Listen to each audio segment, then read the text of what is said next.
Bienvenue mesdames et messieurs dans ces nouveaux podcasts Foot RDC, une émission que nous avons l'honneur de vous présenter. Maureen Soumpi est à la présentation et je ne serai pas seule, je suis avec Isaac Bampende. Nous allons revenir sur l'actualité qui concerne la République démocratique du Congo qui a 4 points après... deux sorties face à la Mauritanie. D'abord, au match aller, c'était le score de 3-1 au stade tout-puissant Mazembe de la Kamalondo et au match retour, le Léopard de la RDC ont fait un nul d'un but partout. Et avec vous, Isaac Bampende, nous allons parler de la manière dont le Léopard se sont comportés. Donc, pour commencer, comment avez-vous trouvé la prestation des Léopards après cette double confrontation? Nous avons vu une équipe de la RDC en train de renaître, c'est-à-dire en train de retrouver ses automatismes, en train de retrouver sa fluidité, la fluidité de son jeu, surtout en première période à Lubumbashi. C'était une bonne équipe avec des latéraux qui allaient vite, Arthur Masuaku, Mukoko Amaledi Soso, des attaquants qui étaient très en vue, Cédric Bakambu, Yohan Wissa et Gaël Kakuta qui a fait un super bon match à Lubumbashi. Par contre, lors du match retour, c'était aussi un match extrêmement important après la victoire des Lubumbashi. Les Léopards se devaient d'enchaîner avec un nouveau succès. Malheureusement, ça n'a pas été fait parce que on est tombé dans la suffisance. On avait la possibilité de tuer le match dès la première période avec des occasions loupées par Cédric Bakambu qui du reste a réalisé une copie parfaite avec notamment son but pour l'ouverture du score, le seul but d'ailleurs de cette partie. Alors je me dis qu'on avait l'occasion de faire mieux sur ce match-là. Dans l'ensemble, les Léopards ont montré un peu plus d'envie sous Sébastien Desabre que sous l'ère Hector Cooper. Et cela me laisse dire que nous sommes en train de retrouver petit à petit une équipe. Donc vous voulez dire, Isaac Bampende, que la RDC méritait mieux que un petit point que le pays a arraché face à la Mauritanie au match retour? Oui, parce que l'arbitre nous a trahis en oubliant évidemment cette faute de main en première période, parce qu'un penalty c'est quasiment un but, même si c'est pas totalement un but, mais c'est quand même une occasion franche des buts que beaucoup de joueurs n'y ratent pas. Alors on va rester alors sur les résultats du match. L'adversaire était à la hauteur. L'adversaire a produit un beau jeu, l'adversaire nous a posé pas mal de problèmes et comme souvent à l'extérieur, la RDC était plutôt timorée et n'a pas joué. Elle a laissé la Mauritanie faire les jeux, s'est procuré pas mal d'occasions et en fin de compte, on a un résultat nul qui fait mal au regard du contenu et de la prestation de l'arbitre qui était totalement ridicule. Mais la RDC a quand même ouvert le score à la 9e minute. On a ouvert le score, c'était presque une occasion anodine, c'est Théo Bongonda qui va chercher ce ballon dans le pied du défenseur mauritanien, très très maladroit sur le coup, il pouvait mettre le ballon en touche. C'est Théo Bongonda qui va la chercher et puis il fait cette passe en retrait pour Cédric Bakambu qui était super bien placé au premier poteau et qui coupe la trajectoire pour ouvrir le score. Et c'est là que les Léopards pouvaient accélérer pour faire le break. Il y avait de l'espace pour faire le break déjà en première période, mais malheureusement, on s'est contenté de ce but. Or, dans le football, un but d'avance n'est jamais une garantie. Il fallait mettre 2 ou 3, comme ça on sécurise cette victoire-là qui aurait pu changer beaucoup de choses dans la course à la qualification. J'ai une autre question. Les cartons rouges de Bakambu vous dit quelque chose? Il méritait ces cartons rouges ou l'arbitre lui a donné ça dans ses folies, on peut le dire? C'est vrai que c'est l'action la plus commentée, mais je pense aussi que sur cette action-là, on ne peut pas mettre un carton rouge à l'attaquant parce que déjà le fait que le défenseur mauritanien fasse une passe volontaire à son gardien et que le gardien reprenne le ballon avec ses mains, c'est déjà un coup franc direct dans la surface de réparation pour la RDC.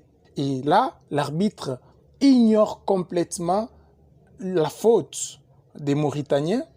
Et Bakambu qui va chercher ce ballon-là parce qu'on a pu voir quand même que même au niveau européen, des gardiens commettent de plus en plus des bourdes sur des relances. Il reçoit le ballon de son défenseur. Au lieu de relancer, il peut tenter un dribble et il se trompe.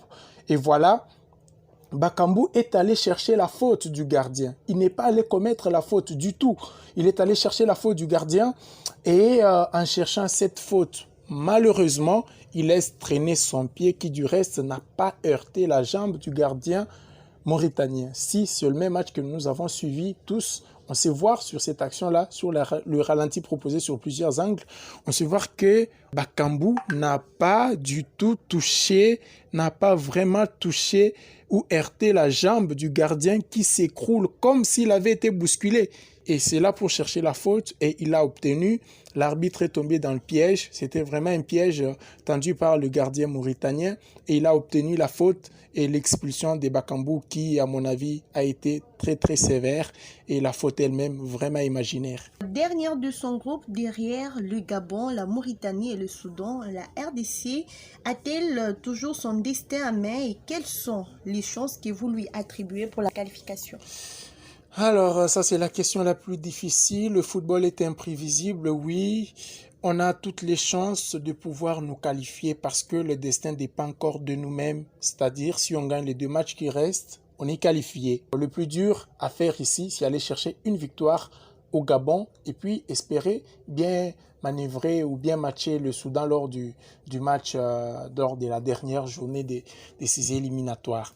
Il va falloir une très très sérieuse préparation à tous les niveaux. Au niveau de l'organisation, le ministère et la fédération doivent s'accorder, c'est-à-dire parler le même langage. On a un nouveau ministre des Sports qui respire et transpire le football. On espère qu'avec lui, les choses vont être beaucoup mieux coordonnées qu'avec Serge Condé, sur qui il y avait toutes les fois des plaintes, qu'il s'immisçait un peu dans l'organisation des matchs, son ministère prenait presque le rôle de la FECOFA. Ces choses doivent s'arrêter. On a 2 matchs très très importants qui nous attendent, la 5e et la 6e journée. Il va falloir mettre tout en ordre, mettre toutes les cartes de notre côté pour aller chercher cette qualification qui, à mon sens, est encore jouable, mais a pris des gros sacrifices. Battre le Gabon et le Soudan lors de la 5e et 6e journée est une mission difficile pour le léopard de la République démocratique du Congo, mais pas impossible, si nous pouvons le dire. Alors Isaac, pour chuter, comment vous trouvez Sébastien Desabre par rapport à Hector Cooper qui a laissé la RDC dans une situation presque compliquée? Concernant sa personnalité, son savoir-faire, ses méthodes de travail et tout ce qu'il dégage comme sérénité, comme sérieux, je pense qu'il vaut beaucoup mieux que l'autre qui est parti, l'Argentin qui est parti, qui, pour moi, doit vraiment aller en retraite parce que il n'a plus vraiment l'aura d'un entraîneur et ses méthodes sont vieillissantes. Et ça ne permet plus aux équipes qu'il est en train de pouvoir gagner. Hector Cooper, c'était une arnaque. Maintenant, on va devoir se concentrer sur Desabre, qui est un jeune sélectionneur, avec des méthodes de travail appréciées par ses joueurs. Bakambu n'est pas revenu pour rien, c'est parce qu'il a senti. Il a dit d'ailleurs lui-même qu'il a senti que des choses étaient en train de changer au sein de la fédération, au sein de la sélection. C'est comme ça qu'il est revenu. Je pense que Sébastien Desabre est le sélectionneur qui peut amener la RDC à franchir un cap. C'est vrai qu'on ne va pas lui demander, nous n'allons pas lui demander des comptes sur l'équipe nationale n'est pas qualifiée à la CAN 2023. Par contre, on va se mettre sur un projet à long terme.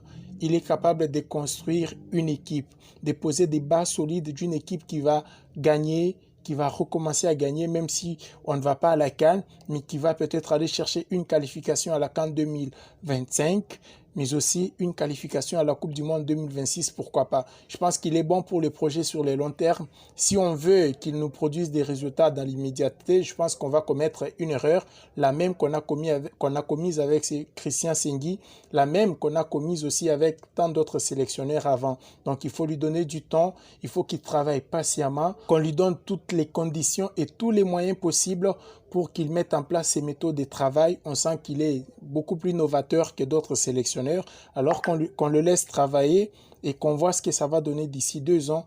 Et je me dis à mon niveau que si tout est réuni au niveau des organisateurs du football au pays, il est capable de faire de bons résultats. On espère que Sébastien Desabre va produire de bons résultats comme Isaac Banpende vient de le souligner. Et nous croisons tout simplement le doigt pour voir comment sera l'avenir. Et c'est la fin de cette émission. Merci à vous tous, mesdames et messieurs, de l'avoir suivi. Maureen Soumpetet à la présentation. Isaac Banpende est intervenu avec de belles analyses. Alors, mesdames et messieurs, d'ici là, portez-vous bien. Au revoir.